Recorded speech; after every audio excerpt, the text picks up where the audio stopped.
And staying in China, raising pigs and raising money. One P2P lender is focused on funding China's farmers. Eunice Yoon joins us live from Beijing with more on this. Eunice. Thanks so much, Pauline. Well, China's financial sector has exploded in size over the past 10 years, and you could really see that reflected in the increasing importance of the services PMI, which was out today. The problem, though, is that the financial services are still heavily concentrated. Most of that money ends up going to big, usually state companies, and small businesses, and that includes farmers, just don't have access to capital. Well, we spoke to one CEO who's trying to fill the gap and going where most mainstream financial companies dare not tread. Far from his posh Beijing office, Roger Ying is meeting some of his best clients. We love coming down here. It's always a treat. The Stanford grad from South Africa founded a peer-to-peer lending company called Pandai. The P2P industry in China has run into financial trouble. To survive, Ying lends almost solely to people on the farms. When I look at the China economy, there's 1.3 billion people. 300 to 400 million, the first and second tier cities, have already been enriched. There's 900 million other farmers who've been left behind by the mainstream financial system. Is that we see the unmet demand for farmers. Farmers like the Fus.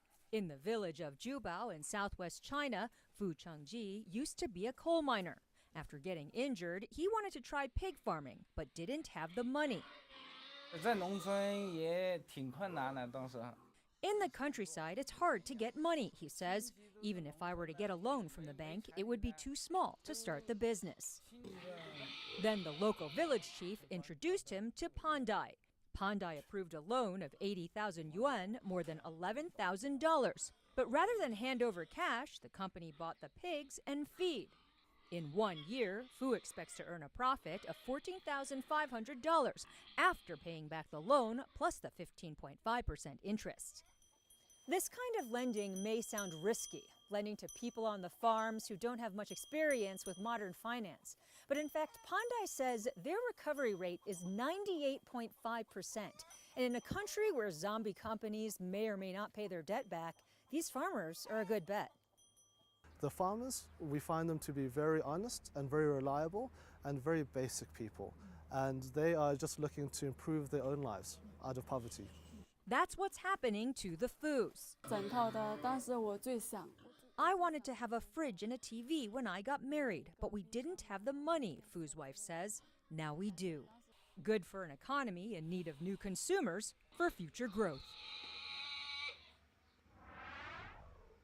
And Pauline, it's easy to dismiss this as a small-time trend and small-time finance, but really there is a much larger point for China here, because as the economy here continues to slow down and policymakers look for new areas of growth, it just becomes that much more critical to bring those hundreds of millions of people into the financial system and make sure that they get access to capital so that they could eventually invest more in their businesses, improve their own incomes, and become a larger part of the economy here. Pauline?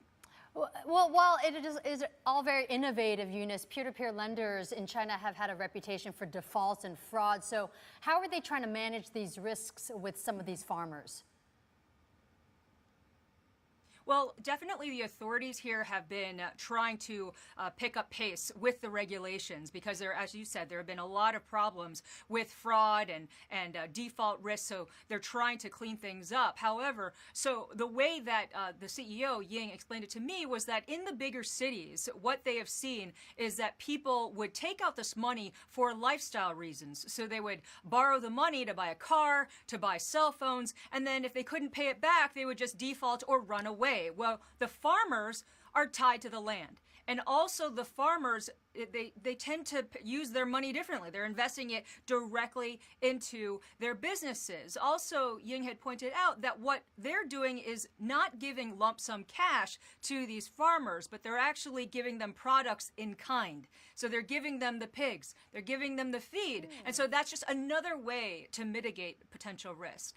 All right, that's an interesting angle and perspective there. Eunice, thank you so much for being with us. Eunice Yoon there live from Beijing.